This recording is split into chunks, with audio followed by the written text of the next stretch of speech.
She said no, and the whole village turned against her. But what Amina saw next made her realize saying no was only the beginning. The last girl who went through this is now pregnant, weak, and broken. Everyone told her, "You will get used to it," but she never did. The whole village was quiet.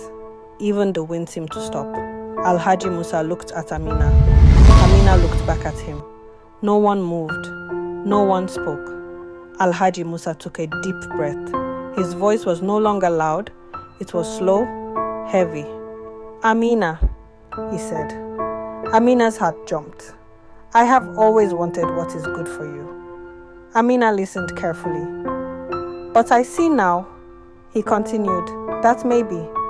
I did not ask you what you wanted." A soft murmur moved through the crowd. This was not the voice of anger anymore. This was the voice of thinking, the voice of truth. Alhaji Musa looked down for a moment. Then he said something no one expected. "I was taught that children must obey." He paused. "But today, I am learning that parents must also listen." Amina's eyes filled with tears again. Not of fear this time, but of hope. Alhaji Bello stepped forward. "My friend," he said gently, "if we force them, what kind of life will they live?" He turned and looked at Zainab. Zainab stood quietly, holding her stomach, tired, weak. That sight spoke louder than words. Alhaji Bello closed his eyes briefly. Then he said, "I do not want another child to suffer like my daughter." The crowd went silent again. All eyes returned to Alhaji Musa. Years of friendship, years of promise, now standing on one moment. He looked at his friend, then at Amina, then at the crowd. Slowly, he spoke. "The promise we made." He paused. "We made it for ourselves." He looked at Amina. "But this life is not ours to live." A deep silence fell. Then he said the words that changed everything. "I will not force my daughter." For a second, no one reacted. It was like the whole village needed time to understand what just happened. Then, Amina gasped. Her hands flew to her mouth. Tears rushed down her face. Her body shook. Not from fear, but from relief. She ran forward. "Baba!" she cried. She held him tightly. Alhaji Musa held her too. His face was still serious, but his eyes were soft. The crowd slowly began to change. Some people nodded. Some were surprised. Some were still unsure, but something had shifted. A new idea had entered the village. A child's voice matters. At the back, Zainab began to cry. Not the quiet, tired cry she was used to, but a deep cry, a release. Amina saw her and ran to her. They hugged each other tightly. "You are strong," Zainab whispered. Amina shook her head. "I was just brave for one moment," Zainab smiled weakly. Sometimes, one moment is enough to change everything. Later that evening, the crowd had gone. The compound was quiet again. Amina sat outside, the same place she stood the night before, but everything felt different. The air felt lighter. She looked at the sky, and for the first time in a long time, she smiled. "Malam Musa was right," she said softly. "Truth can open hearts." The next morning, Amina woke up early. She held her books, the same books she thought she would lose forever. Her mother came to her. "Are you ready?" she asked. Amina nodded. Her mother smiled gently. "Go and learn," she said. "Become who you want to be." Not every fight needs shouting. Sometimes it needs courage, truth, and a voice that refuses to stay silent. Amina did not fight with anger. She fought with truth. And truth changed her story. As Amina walked toward school, some people watched her. Some whispered. Some did not agree with what happened. And far away, there were still many girls like Zainab. Girls who did not speak. Girls who were not heard. Amina stopped walking. She turned back and looked at her village. Her eyes became strong. "This is not just about me," she said softly. "One day, I will come back. And I will fight for them." Her journey had just begun. The sun was just rising. The road to school was quiet. Amina walked slowly, holding her books close to her chest. Each step felt new. Each step felt free. But deep inside, she knew her journey was not going to be easy. When Amina reached the school, everything felt strange. Children were already in class. Some turned and looked at her. Some whispered, "Isn't she the girl that refused marriage?" She spoke in front of elders. "She is too bold." Amina heard the words. Her heart felt heavy. But she did not turn back. She walked into the classroom. Her teacher, Malam Musa, smiled. "Welcome back, Amina," he said. Amina smiled softly. "Thank you, Malam." She sat down, opened her book, and for the first time in many days, she felt peace. Back in the village, not everyone was happy. Some elders shook their heads. "This will spoil other girls," one said. "They will start talking back," another added. Even some women whispered, "This is not our way." Change had started, but not everyone accepted it. One evening, Amina's father called her. "Amina, come," he said. She walked slowly and sat beside him. He looked serious again. "People are talking," he said. Amina looked down. "They say I am weak," he continued. "They say I cannot control my own child." Amina's heart tightened. Was everything going to change again? Amina took a deep breath. She remembered that day. The crowd, the fear, the courage. She spoke gently. "Baba, people will always talk." Her father looked at her. "But my life is mine." She continued. "If I fail, it is my failure. If I succeed, it is my success." She looked into his eyes. "Please, let me try." Alhaji Musa did not speak immediately. He just looked at her. Then he sighed. "Go," he said quietly. "Make me proud." Amina smiled. Not a big smile, but a strong one. School was not easy. Amina had missed many lessons. Some topics were hard, very hard. Sometimes she sat and stared at her book, not understanding anything. She felt like giving up. One day she closed her book and said, "Maybe I am not good enough." Malam Musa walked to her. "Why are you quiet?" he asked. Amina looked tired. "I don't understand. I feel like I am too late." Malam Musa smiled gently. "Learning is not a race," he said. "It is a journey." He pointed at her book. "One step today, another step tomorrow." He paused. The girl who stood before a whole village cannot be afraid of a book. Amina smiled a little. She picked up her pen again. Meanwhile, Zainab's life was still hard. She gave birth to a baby girl. The baby was small. Zainab was weak, very weak. One day, Amina visited her. Zainab smiled softly when she saw her. "You are in school now," she said. Amina nodded. "I am trying." Zainab held her baby gently. "Make it count," she said. "Not just for you, but for girls like me." Amina looked at the baby. Small, quiet, innocent. She felt something deep in her heart, a promise. "I will not stop," Amina said. "I will learn. I will grow. And one day, I will speak for all of you." Zainab smiled. This time, it was a real smile. Days turned into weeks, weeks turned into months. Something small began to happen. A few parents started asking questions. Should our daughters go to school too? Is early marriage the only way? Not everyone changed, but some did. And sometimes, some is enough to start something big. Courage does not end in one day. You must use it again, and again, and again, because the world will test you. But every time you stand again, you become stronger. One day at school, Amina was asked a question in class. She stood up. Her hands were shaking. Her classmates were looking at her. She remembered how she stood before the whole village. She took a deep breath and she answered. Her voice was clear, strong, correct. The class became quiet. Then, her teacher smiled. Very good, Amina. That day, Amina realized something. Her voice was no longer just for saying no. It was now for speaking truth, for learning, for teaching, for changing things. Amina looked ahead. The road was still long. Many challenges were still waiting. Many girls were still suffering. But now, she was not afraid, because she knew one thing. Her story was no longer controlled by fear. It was now guided by courage. And somewhere in the distance, a bigger challenge was coming.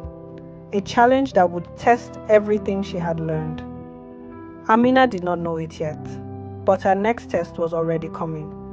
And this one would be bigger than anything before. One afternoon, after school, Amina was walking home. The sun was hot. The road was dusty. Then she heard voices ahead. Women were talking in low tones. Have you heard? One said. It is Hawa's daughter. Amina slowed down. Her heart began to beat faster. What happened? Another woman asked. They have fixed her marriage, the first woman said. She is only 13. Amina stopped walking. Her body felt cold. That night, Amina could not eat. She sat quietly. Her mind was full. Another girl, another life, another Zainab. No, she whispered. She stood up. I cannot watch this happen again. The next day, Amina went to find the girl.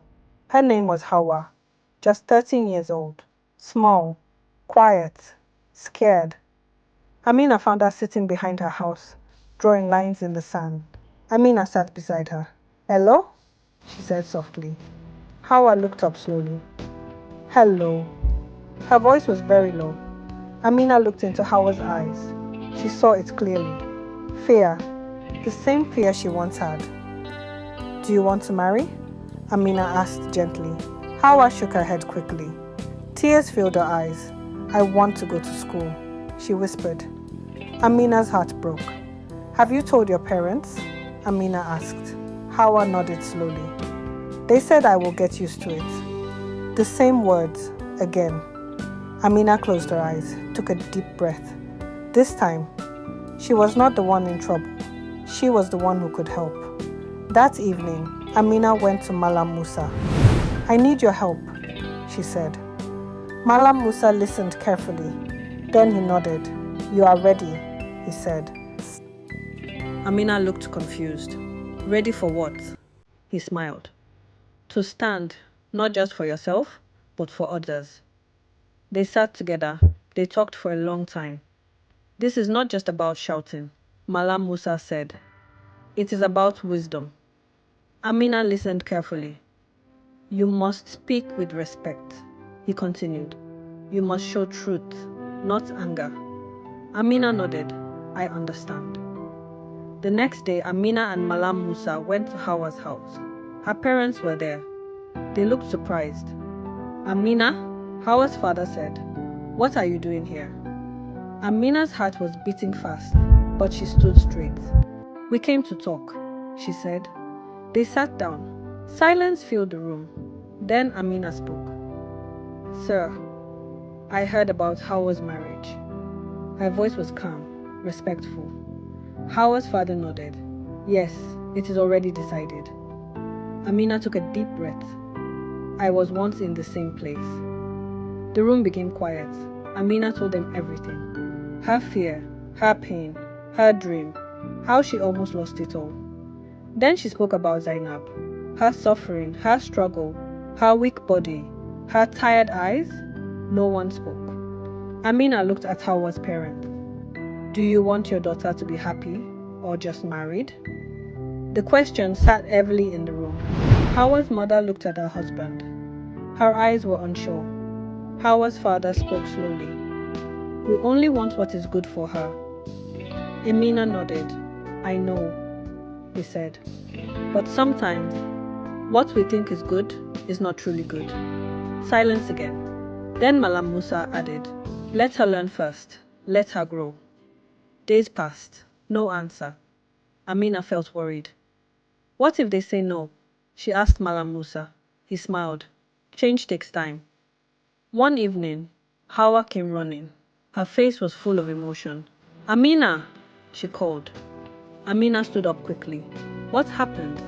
Hawa smiled through tears. "They said, I can't go to school." Amina froze. Then she smiled. Then she laughed. Then she cried. Hawa hugged her tightly. "Thank you," she said. Amina shook her head. "No, you were brave too. When you stand for yourself, you save one life. When you stand for others, you change many lives." The village was changing. Slowly, not perfectly, but truly. More girls started going to school. More parents started thinking. More questions were being asked. That night, Amina sat outside again, looking at the sky, but this time, she was not thinking about fear. She was thinking about the future. "I will become a lawyer," she said, "and I will not stop here." Far away, in another village, another girl was crying. Another story was beginning, and soon, that story would meet Amina's path. A bigger fight, a harder test, one that would require more than just courage. The wind blew softly that night. Amina sat outside her house. The stars were bright, but her mind was far away. She kept thinking, if one girl can be helped, what about the others? She closed her eyes. Then she made another decision, a bigger one. The next morning, Amina went to meet Malam Musa. "I want to do more," she said. Malam Musa looked at her. "What do you mean?" Amina spoke slowly but clearly. "I don't want to wait until I become a lawyer before I help people." She paused. "I want to start now." Malam Musa smiled. "That is a good heart," he said. "But what will you do?" Amina thought for a moment. Then she said, "I want to gather girls and talk to them. Teach them to speak. Teach them that their voice matters." Malam Musa nodded. "That is how change begins," he said. Amina started small, very small. She gathered 5 girls under a tree. Hawa was there. 2 other girls came shyly. One almost did not speak at all. Amina smiled at them. "You are safe here," she said. "No one will shout at you. No one will force you." The girls looked at each other. Slowly, they began to relax. At first, no one talked. Silence. Then Amina said, "Let us start with one question." She looked at them. "What do you want to become?" The girls were quiet. Then Hawa spoke softly. "I want to be a teacher." Another girl whispered, "I want to be a nurse." Another said, "I don't know. I just want to be happy." Amina smiled. "That is enough," she said. "Knowing what you want is the first step." Days passed. The group grew. 5 girls became 10, 10 became 15. They met quietly. They talked. They shared stories. They cried. They laughed. They learned one important thing. Their dreams were not wrong, but not everyone liked it. One day, a man came to Amina's father. "I hear your daughter is gathering girls," he said. "She is teaching them to disobey." Alhaji Musa was silent. The man continued, "This will bring trouble." That evening, Amina's father called her again. "Amina," his voice was serious, "I hear things." Amina stood still. Her heart began to beat fast again. Was everything going to stop? Amina spoke calmly. "Yes, Baba. I am teaching them to speak." Her father frowned. "People are not happy." Amina nodded. "I know." She took a deep breath. "But I am not teaching them to disrespect. I am teaching them to understand their lives." Alhaji Musa looked at her for a long time. Then he asked, "Will this bring good or trouble?" Amina answered softly, "Sometimes, good things look like trouble at the beginning." Her father looked away, thinking. He did not shout. He did not stop her. He simply said, "Be careful." Amina smiled. That was enough. One afternoon, Malam Musa came with serious news. "There is a girl in the next village," he said. "She is only 12. Amina's heart dropped. "They are forcing her to marry in 3 days. Silence filled the air. This was not like Hawa's case. This was faster, harder, more dangerous. Amina felt it again. Fear. Real fear. "What if we fail?" she asked. Malam Musa looked at her. "What if you don't try?" he replied. Amina was quiet. That night, Amina could not sleep again, just like before. But this time, the fear was different. It was not about her life. It was about someone else's life. She sat up, held her knees, and whispered, "I will go." The next morning, Amina, Malam Musa, and 2 women from the village set out. They walked a long road. The sun was hot. The journey was hard. But Amina did not stop. Her heart was strong. When they arrived, the atmosphere was different, stricter, colder, less welcoming. People looked at them with suspicion. "Who are you?" a man asked. Malam Musa spoke calmly. "We came to talk." They found the girl. Her name was Fatima. She was small, very small. Her eyes were full of fear, even more than Amina's had been. She could not even speak properly. Amina knew immediately this would not be easy. Fatima's parents were firm, very firm. "This is our decision," her father said. "No one will change it." The air became tense, very tense. Not every battle is easy. Some will test your strength, some will test your patience, some will test your belief. But if you truly want change, you must keep going, even when it is hard. Amina looked at Fatima, small, scared, silent. She remembered herself. She remembered Zainab. She remembered Hawa. She took a deep breath and stepped forward. This time, the fight would be harder than ever before. The air felt heavy. No one smiled. No one welcomed them. Amina stood there, looking at little Fatima, so small, so scared, so quiet. Her hands were shaking, but Amina did not step back. Fatima stood behind her mother, holding her wrapper tightly. Her eyes moved from Amina to the ground, then back again. She wanted to speak, but fear held her voice. Amina saw it clearly, that same fear she once had. Fatima's father spoke again. His voice was strong. "This matter is closed. You can go." The words were sharp, like a door being shut. Malam Musa looked at Amina. This was not like before. This man was not ready to listen. Amina took a step forward. Her voice was calm. "Sir, please." The man frowned. "I said go." Amina swallowed. Her heart was beating fast, but she remembered. Courage is speaking, even when you are afraid. Amina pointed gently toward Fatima. "I was once like her." The man did not reply. Amina continued. "I was also told my life was already decided." She paused. "But someone listened to me." Her voice became stronger. "And today, I am in school." Still, the man did not change. His face stayed hard. "This is not your house," he said. "This is not your child." Amina felt the words hit her heart. Hard. Very hard. For a second, Amina felt weak. What if we cannot help her? She thought. Her hands became cold. Her voice almost disappeared. Then, Fatima looked at her. Just one look. Small, quiet, but full of hope. Amina froze. That look said everything. "Please, don't leave me." Amina's fear changed. It turned into strength.